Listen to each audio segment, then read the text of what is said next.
Stori inaanzia hapa kwenye mitaa ya Oysterbay. Sasa huyu mdada anaitwa Rehema, alikuwa akifua nje nyumba yao huku akila mziki mwepesi. Ghafla alisikia sauti ya baba yake akiongea kwa hasira sana.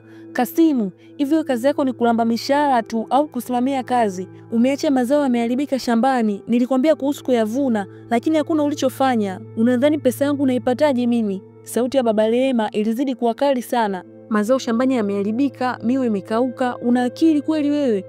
Basi Rehema ilibidi aweke beseni chini polepole, huku moyo wake ukiwa na uoga kama wote. Siku zote alikuwa akisikia kuhusu habari za mashamba, lakini hakuwahi kujua kabisa kama hali ni mbaya sana kiasi hicho. Akiwa amesimama, basi alimuona bwana Kasimu aliyekuwa msimamizi wa mashamba ya baba yake akitoka nje huku akifuta jasho jingi sana usoni. Macho yalikuwa yamejaa hofu, aibu tupu. Rehema alijifuta mikono na akaingia ndani. Akamkuta babake akiwa amekaa kwenye kochi, akiwa na hasira sana. Taratibu alimwambia, "Baba samahani, naweza kuongea na wewe kidogo?" Babake aligeuka, uso wake ukatulia kidogo alipomuona binti yake wa pekee. "Naam mwanangu, niambie unasemaje? Nimekusikia mara nyingi sana baba ukiwa unaongelea kuhusu habari za mashamba. Alafu inaonekana wafanyakazi wako wanakusumbua sana. Lakini mimi nilikuwa na ombi moja tu. Baba, naomba unipe ruhusa. Kwa sasa mimi nishamaliza chuo. Niende nikayasimamie mwenyewe tu, nikuondolee stress ndogo ndogo babangu." Babake alimwangalia Rehema kisha akacheka. "Rehema mwanangu, hizi kazi za mashambani ni ngumu sana. Zinahitaji mtu aliye imara, mwenye nguvu na aliyejazia mwili kidogo. Sasa wewe mwanangu, utaweza kabisa ninavyokuona. Yaani hakuna kitu utafanya kabisa." "Baba naomba uniamini, naweza kabisa, niamini tu." Ilibidi babake amkubalie tu kishingo upande. Basi siku mbili baadaye, Rehema alipelekwa kwenye mashamba ya baba yake. Alikuwa amejiandaa kwa kila hali atakayokutana nayo huko, maana ametaka mwenyewe. Alifika na kesho yake akaamua kutembelea shamba zima kwa miguu. Wakati anatembea, aliteleza na akaanguka vibaya sana. Sasa ile anataka kujinyanyua, alitokea kijana mmoja na akamsaidia.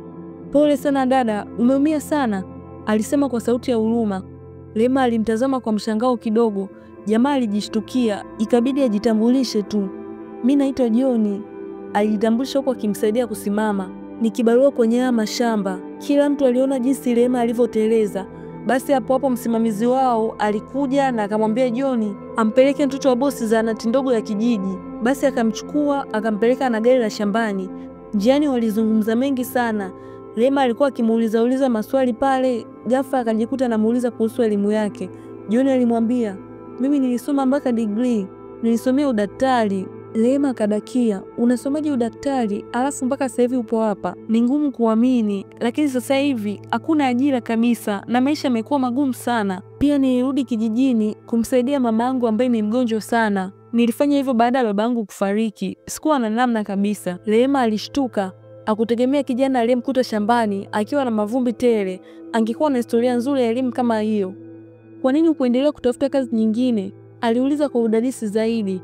"Nilijaribu sana dada yangu," John alijibu kwa sauti ya chini. "Lakini bila connection, bila mtu kukushika mkono, unaweza ukakata miaka 4 bila kazi. Nilichoka sana baada ya kutafuta muda mrefu na pia isitosha mamangu ni mgonjwa. Nikaamua nibaki nyumbani tu, angalau mama ana mtu wa kumsaidia." Maneno ya John yalimgusa sana Rehema. Alihisi huruma na wakati huo alivutiwa sana na ujasiri wa John.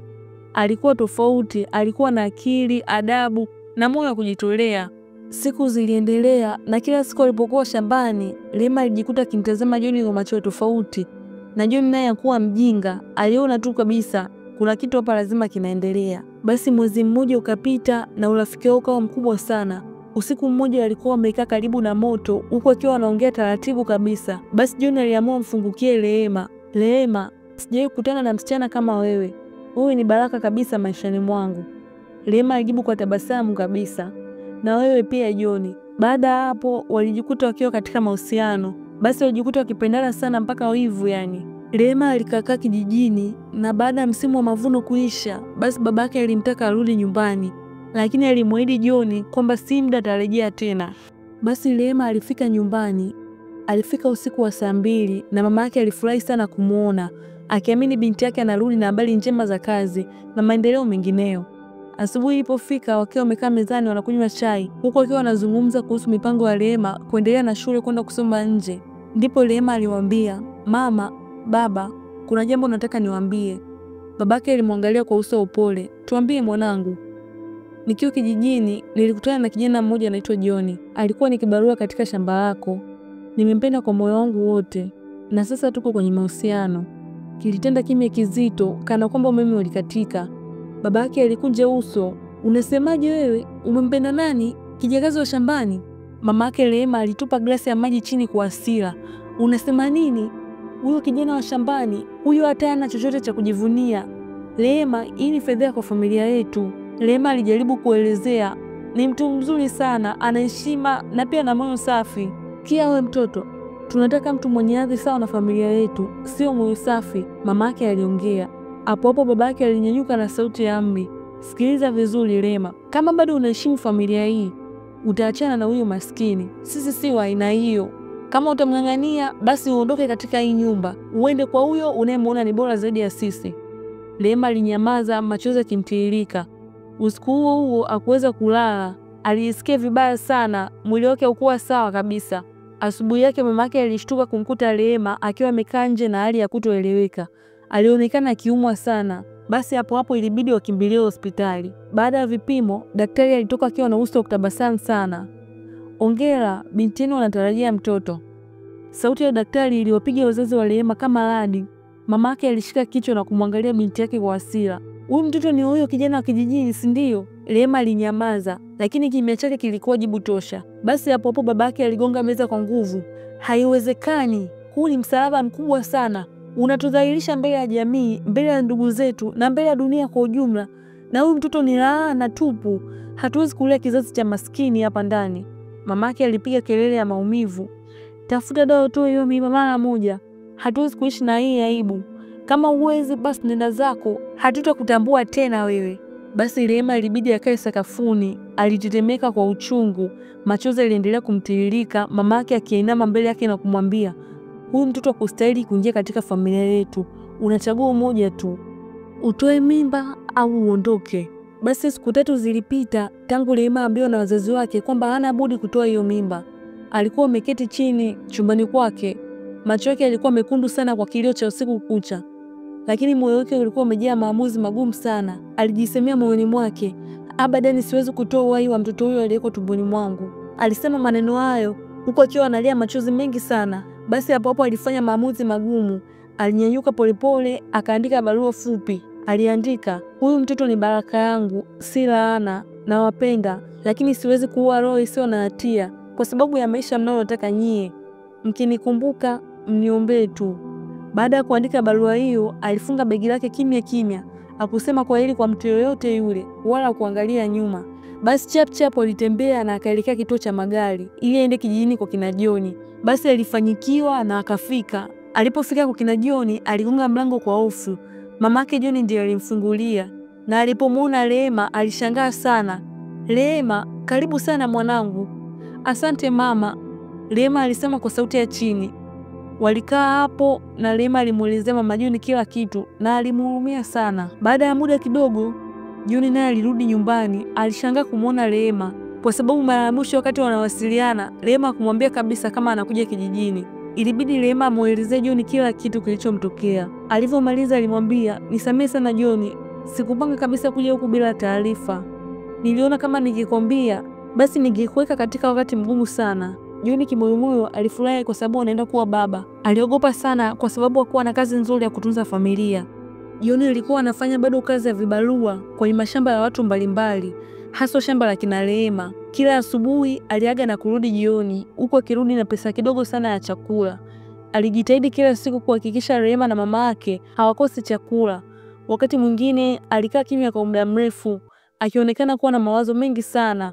Akilini alikuwa akijiuliza, nitatoa wapi pesa nyingi za kumtunza Rehema pamoja na mtoto, na mimi sina uwezo huo kama familia yao. Alijuta sana na alijilaumu. Wakati mwingine alijihisi hafai. Basi siku moja John alirudi jioni akiwa na sura ya kuchoka sana. Alimkuta Rehema nje ya nyumba akichambua mboga. Basi alikaa pembeni yake na kumshika mkono. John alisema kwa sauti ya chini, natamani kama ningeweza kukupa maisha bora. Natamani ningeweza hata kukujengea nyumba na kukununulia kila unachotaka.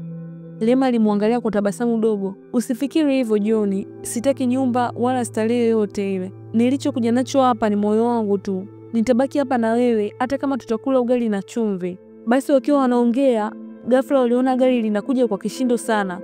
Kumbe alikuwa ni mama yake Rehema. Dakika 2 mbele lile gari lilikuwa lishafika mbele yao.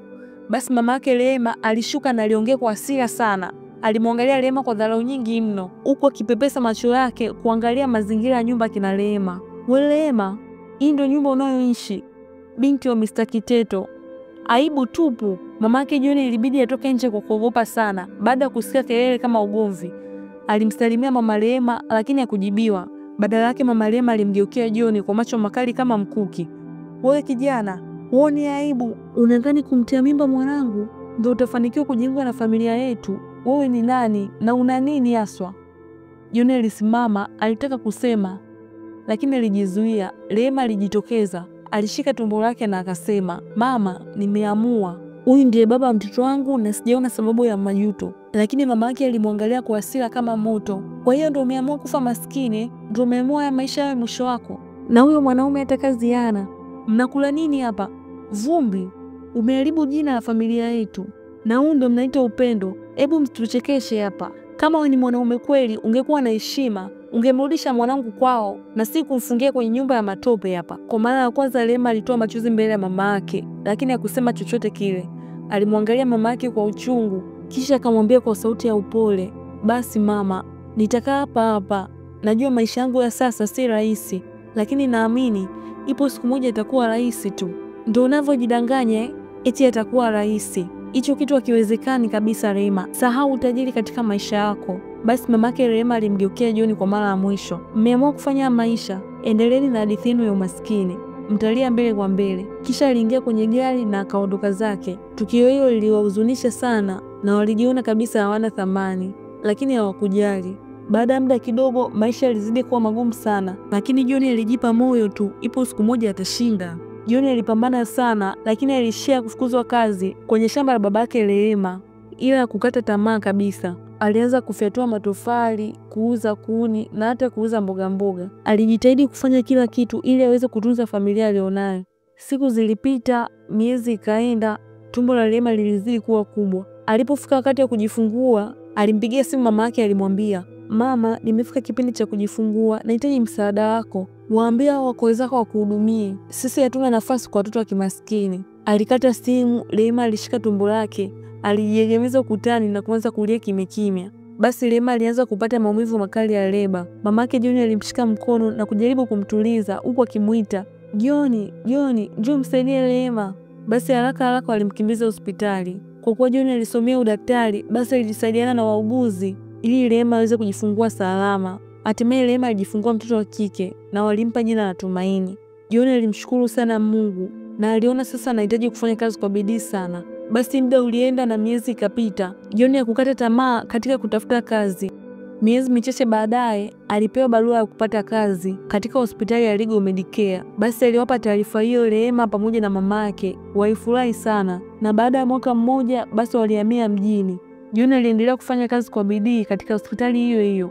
Na mwaka wa pili hospitali ilimchagua John kupelekwa kwenda kusoma udaktari bingwa nchini India. Ilikuwa kama ni bahati sana, kwani hakuwa amewaza hata kidogo. Miaka 2 ilipita na John alirejea Tanzania akiwa na elimu kubwa sana ya udaktari. Alipandishwa cheo papo kazini na kuteuliwa kuwa daktari mkuu. Basi siku moja akiwa kazini, alikuja mama mmoja akiwa hoi sana, akiwa na presha kubwa mno. Ilibidi daktari mkuu aitwe. John aliingia ndani ya wodi kwa haraka, lakini alipomkaribia mgonjwa yule, ghafla alisimama, moyo wake ulianza kudunda kwa nguvu. Kumbe alikuwa ni mamake Rehema. Ilibidi John amhudumie haraka ili aweze kuokoa maisha yake. Basi baada ya hapo akawekwa kwenye chumba cha mapumziko. Baada ya muda mama Rehema aliamka. Alishangaa sana kumuona John pembeni. Hakuamini macho yake. Na John alisogea karibu. "Unafanya nini hapa hospitali? Na wewe ni nani mpaka umekuja hapa?" Yule daktari aliyekuwa msaidizi wa John alimwambia, "Mama ndo daktari wetu mkuu na ndo aliyesaidia kuokoa maisha yako." Alimwangalia John huku moyoni akijilaumu sana kwa dharau alizomuonyesha siku ile. Basi John naye hakuwa mnyonge hata kidogo. Hapo alianza kujielezea, "Mama, mimi ni John, mfanyakazi wa zamani wa shamba lenu, kijana asiye na thamani, lakini leo nimeokoa maisha yako." Mamake Rehema alikaa kimya, hakuwa na la kujibu. Alilia kwa machozi ya uchungu na aibu. Hakujua kama ipo siku John angeweza kuokoa maisha yake. alilia sana huku akishindwa kuongea. John alifuta machozi na kumwambia, usijali mama, kila kitu kimepita na sasa tuanze upya. Na hapo inakuwa ndo mwisho wa story yetu kabisa. Tuandikie maoni yako, comment, like na pia usisahau kusubscribe kama bado hujawa mwanafamilia ya chaneli hii. Tukutane tena next time. Bye.